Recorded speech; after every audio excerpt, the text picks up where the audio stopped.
Necə namazdan üçün başlayırsan? Başlayaram da qardaşım. Neçə ildir belə deyirsən? İnşallah sabah başlayacağım. Elə bugün başladı, sabah niyə? Bugün işlərim var. İşlərimi görüm, qutarım. Sabah başlayacağım. Bir an üzr istəyirəm. Hə qardaşım. Parkdayam. Hə, yaxşı, indi gələrəm. Yaxşı, oldu. Qardaşlar, üzrlü sayın. Mən gedirəm. Biraz işim çıxdı. İnşallah görüşərik. İnşallah. Ay, Allah'ım. sən də gəl də mənlə. Oldu. Sağ ol. Allah'a emanet. Allah'ım.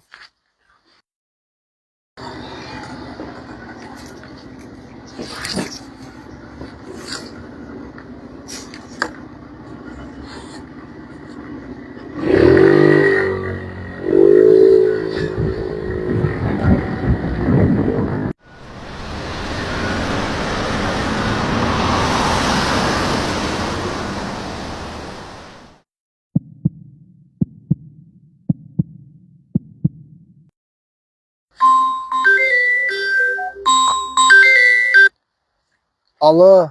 Alo, alo. Ha Faik, eşidirəm mənəm. Qaza, Nə? qaza eləmişik. Nə danışırsan?